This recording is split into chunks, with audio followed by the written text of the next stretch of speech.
Hi everyone, I'm Lee, and welcome to Grimmleigh's Fiends. If this is our first time meeting, well, welcome again. We talk about monsters, mythology, and magic here on the channel, and each and every week we have brand new content, typically dropping on Fridays. This week is going to be an exception because, well, Friday was my birthday, and I decided to spend the day putting this video together. This is a video that has been quite some time in the making. Long-time listeners of the Geekshow Podcast will remember the first time the Macabre Mandelabra was brought up, probably in 2009, possibly even as far back as 2008. Anyway, it's a story that has been percolating in the back of my brain for quite some time, and yes, I know the word is pronounced macabre, but Macabre Mandelabra doesn't sound quite as funny as Macabre Mandelabra. I'm proud to present to you the horror of the Macabre Mandelabra, another original story from the world of Grimmleigh's Fiends. Enjoy.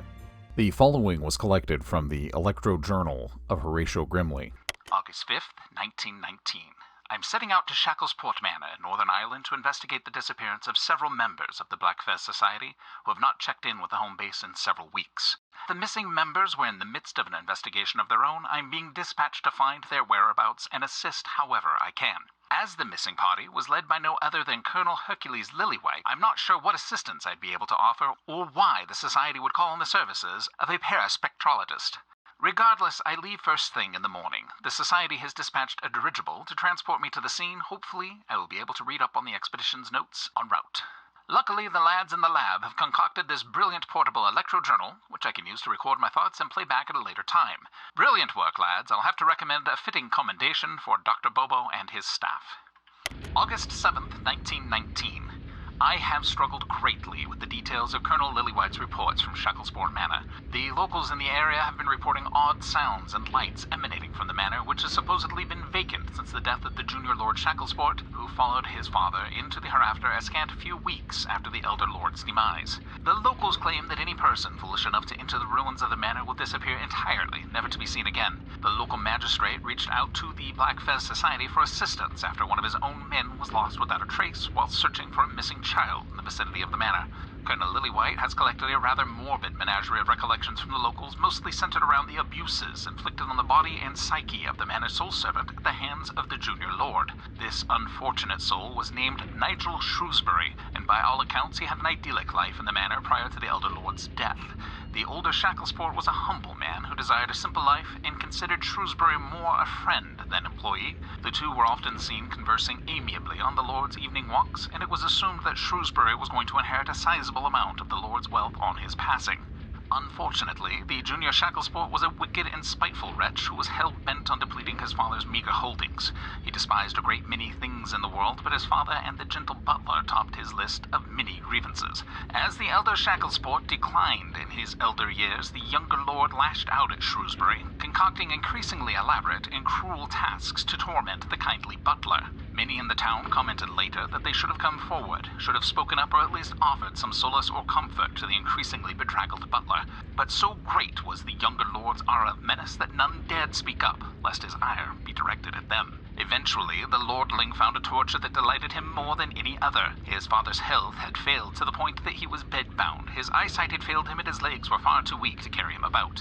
He would lay in his bed, distraught and agonized, until Shrewsbury would come in and lay his mind at ease with a story. The younger lord, who again despised the bond between his father and servant, would threaten to beat Shrewsbury if he wavered in the telling of his story. Since he couldn't stand the sound of his father's agony, he would then go about sabotaging the story session with great vigor, relishing the opportunity to lash out and inflict pain. Nigel Shrewsbury was made of sterner stuff than that, though, and simple threats, cruel pranks, and malicious threats would not sway him from his duty. Any time the elder lord cried out, Shrewsbury was there with his soothing voice and tranquil stories.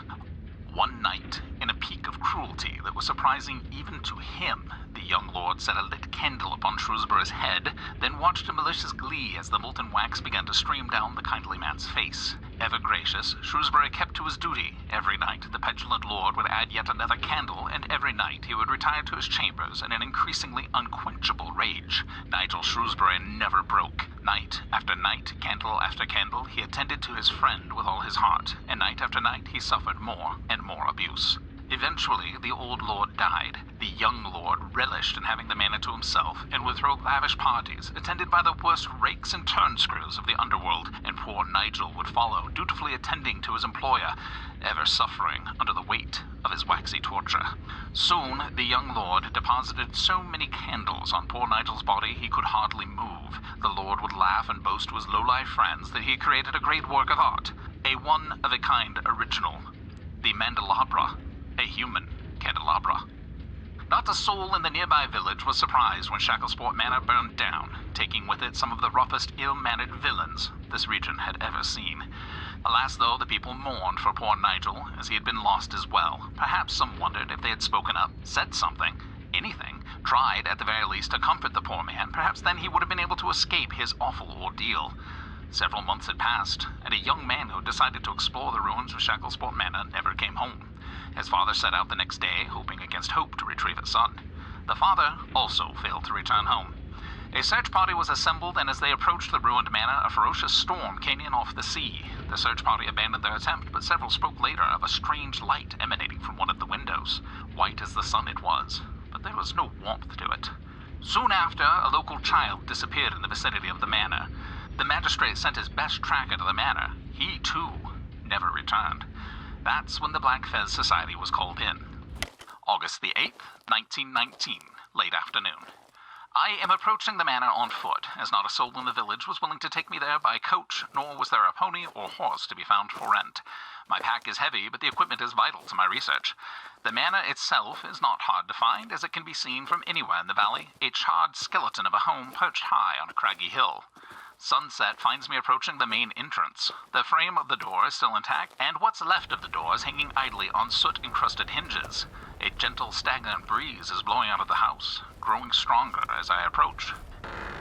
It's now 7:30, and I've had a small meal to keep up my strength. The damage to the home is erratic, as there are some areas of the manor that appear to have escaped the flames entirely.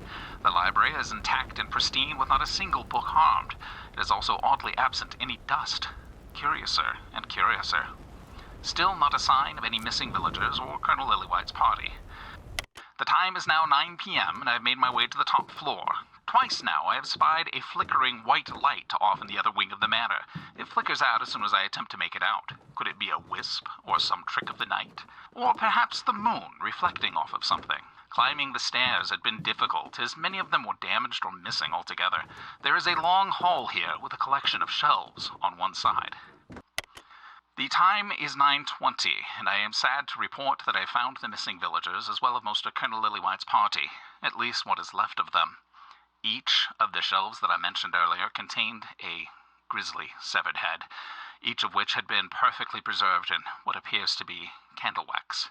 There is also a curious collection of candle stubs melted to the crown of each victim's head. I wish there was something more I could do for these poor souls. They appeared to have perished in quite some agony. That curious light is flickering ahead on the second floor. I shall investigate further, but caution is warranted, of course.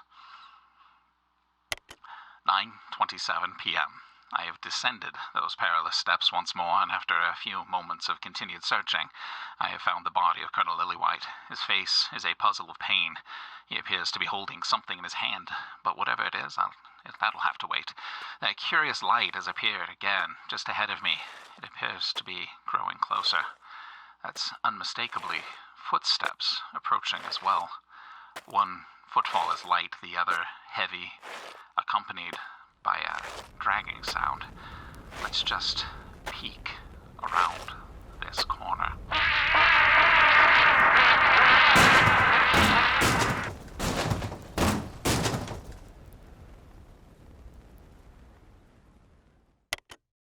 August 10th, 1919.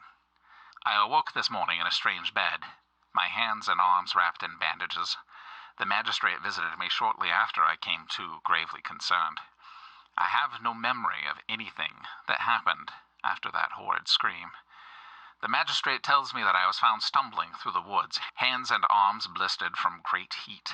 I was ranting about a screaming man that attacked me in the manor, his body essentially a charred mass of flesh barely clinging to its crumbling, smoking bones. I claimed to have pushed him off before falling down the stairs to the bottom floor of the manor. My delirium must have been quite intense. As the story went on, I claimed to have seen the burning white form of another man leap up the stairs, his body covered entirely in burning spectral candles. The scorched man shrieked again and fled, as the flames from his burning pursuer spread to the nearby walls. The magistrate tells me the entirety of Shacklesport Manor was consumed by the flames, and despite my delirium, I was lucky to have escaped. August 15th, 1919. I have returned to the Institute, shaken, slightly singed, and just a bit haunted by the events of that awful night. What exactly had I seen? Were spirits of the younger lord and poor Nigel Shrewsbury locked into some eternal, spectral spiral of murder and revenge? Did the wraith of young Lord Shacklesport murder the villagers and Colonel Lillywhite's party? Even more urgently, though, will the terror ever stop? Has Nigel Shrewsbury, the human Mandelabra, found peace at last? I should hope so. I owe that poor soul my life. Thanks so much for tuning in, everybody. If you like what we're doing here on Grimmleigh's Fiends, make sure to scare up that like button. Or, of course, you can let us haunt you forever by subscribing to the channel evermore. The best is yet to come.